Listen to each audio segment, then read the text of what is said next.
Okay, so galing na tayo sa FR Hidalgo Street and nakita na natin yung ilang mga lumang bahay. And kahit papaano marami pa rin namang nakatayo sa kahabaan ng FR Hidalgo Street. So ngayon naman nandito tayo sa Nepomuceno Street. Balik tayo sa may Tuason House sa Arlegui Street at saka Concepcion Aguila. So dito muna tayo sa lumang Tanduay Fire Station. Dito pa rin yan sa Quiapo. Ayan. So shout out sa mga nakapag-aral dito sa National Teachers College. Ayan.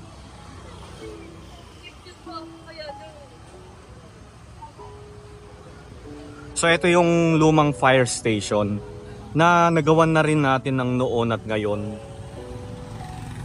Ayan.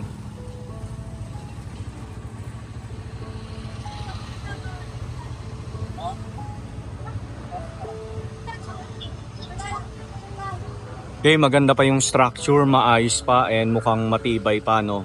So konting ayos lang, maganda na siya sa paningin ng mga turista. Ayan.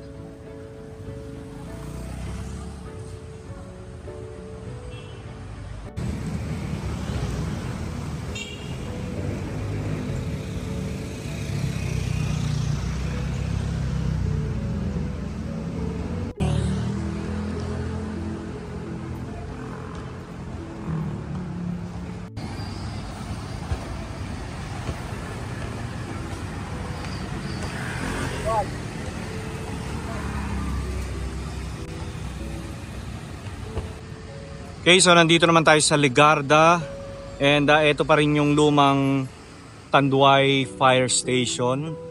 Ayan. So ang laki rin ng bahay na ito, oh. Parang yung mga bahay sa FR Hidalgo Street.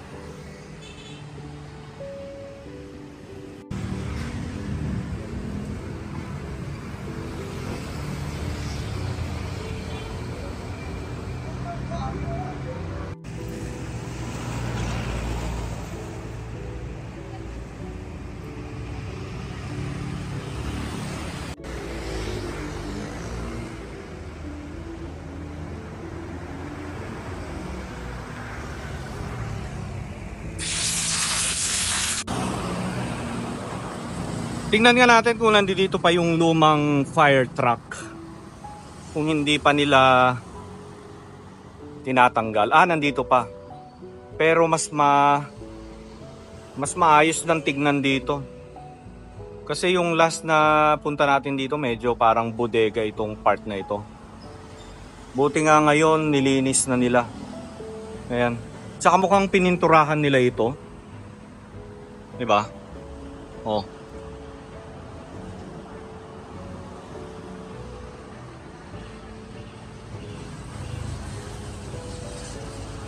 Nice. So konting ayos pa, no? Ayan. Okay, so ito pa rin yung Legarda and dito tayo sa may Concepcion Aguila. Puntahan natin yung bahay ng Tuason o Tuason Mansion. Ayan. So dito muna tayo sa pinakalikod tapos punta tayo dun sa may harapan sa may Arlegui Street.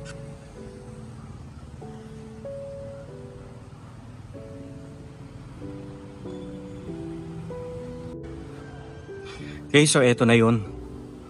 Ayan, kita nyo yung mga bahay, oh. So parang isang pamilya lang ito. Yung mga nakatira dito sa compound.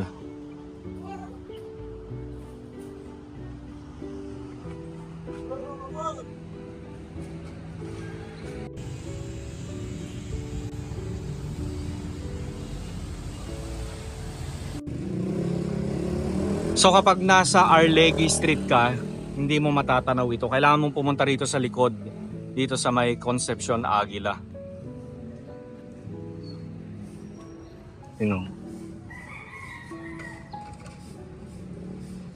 Diba? Intact na intact pa rin yung bahay.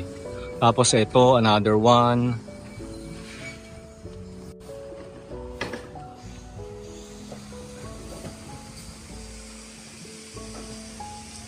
Very nice. Ayan oh mga kaitsubero. Kita nyo naman yan. Ganda nun oh.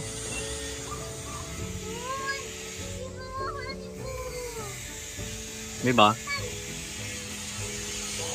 Tapos eto pa. Ayan.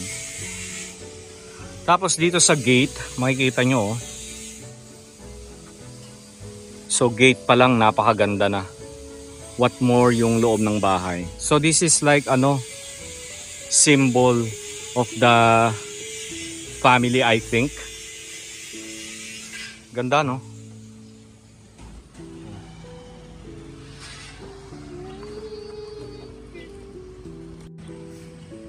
Okay, punta naman tayo dun sa may pinakaharap. Sa may Arlegui Street.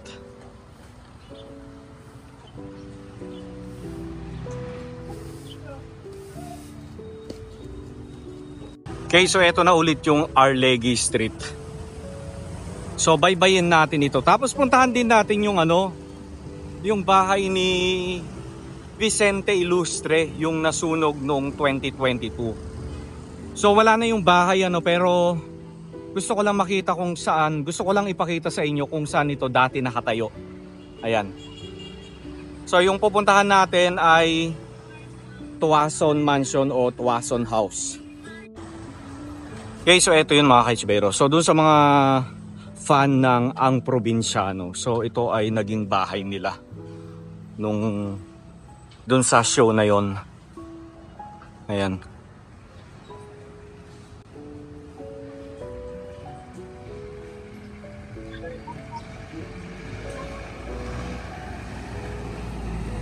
Oh.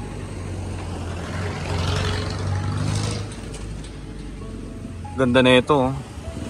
Probinsyang probinsya, no? Oh.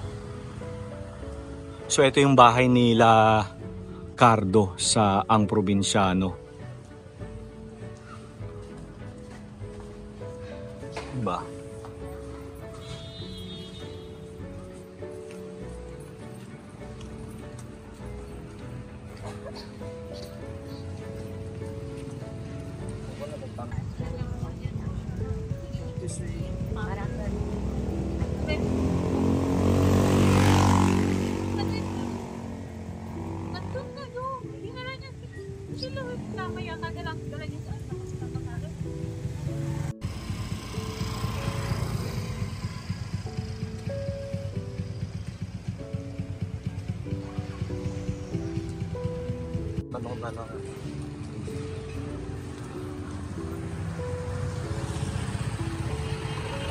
Okay, so ito yung Tuason House. So ito medyo mahirapan daw tayong makapagpaalam sa may-ari ng bahay na ito kasi sabi sa akin ni Mr. Nick Legaspi, medyo mailap daw yung may-ari na ito. Kaya hanggang labas lang tayo. Ayan. So ito yung bahay ng mga Tuason. Napakagandang bahay, no? Ay, nawala na yung mga may mga nakasulat dito nun eh. Tapos dito wala na rin. Binura na pala nila, oh. Wala na, oh. And before may mga nakasulat dyan kung sino yung mga may-ari.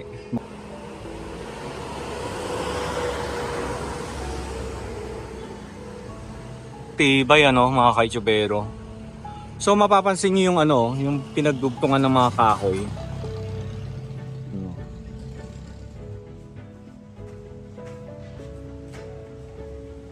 Naka-screw.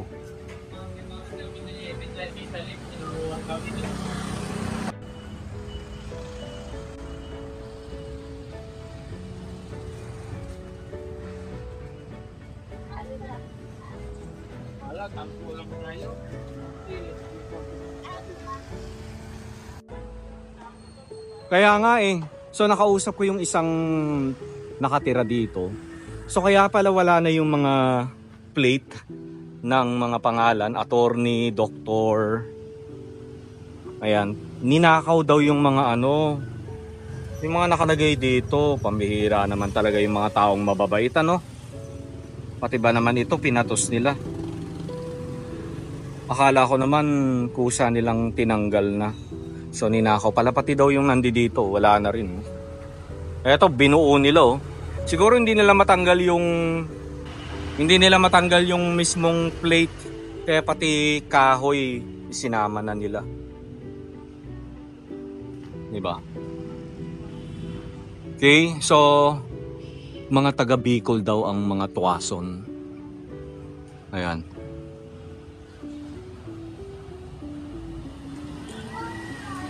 Okay, puntahan naman natin yung nasunog na bahay ni Vicente Ilustre.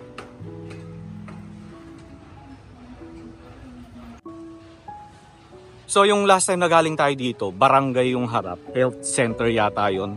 Tapos yung pinakalikod, yun yung bahay ni Vicente Ilustre. So si Vicente Ilustre, mga kaichibero, ay manugang ni Eulalio at saka ni Gliceria Villavicencio ng Taal, Batangas. Ito ba yun? Ay hindi. Ayan, so napuntahan natin yung bahay nila Eulalio at saka ni Gliceria sa Taal, Batangas. Nandun yung picture ni Vicente Ilustre. So doon ko napag-alaman na si Vicente Ilustre pala ay asawa ng isa sa kanilang anak. Ayan. Dito yun eh oh. Ayun, yung square, yung rectangle pala ang bubong. So hindi na natin siya matanaw. Nakikita nyo ba?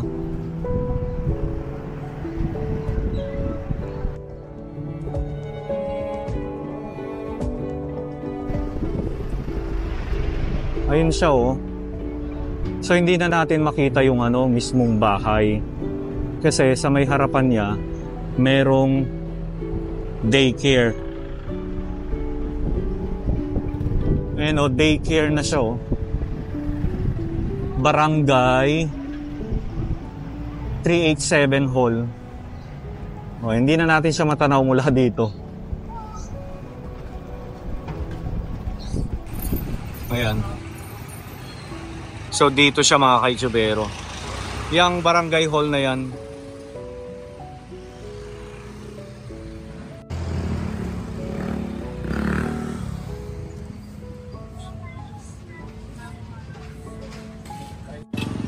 Okay, so dun sa mga hindi pa nakakapanood ng bahay ni Eulalio at Gliceria Villavicencio, ilalagay ko na lang sa link below para mapanood ninyo. So ito another lumang bahay din oh.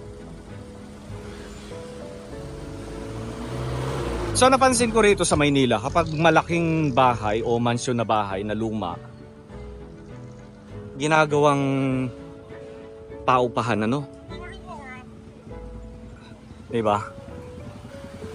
Pero syempre, gaya nga ng sabi ni Mr. Nick Legaspi na yung ibang mga second generation, third, fourth and fifth, hindi na kasi nila hilig. Totoo yun, yung sinabi ni Mr. Nick, wala na silang hilig.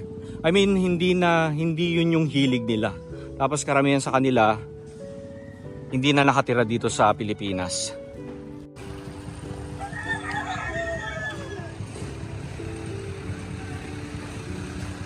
Okay, so diba laki ng compound ng mga tuwason. So lahat ito hanggang dun sa may likod ng Concepcion Aguila, kanila yun.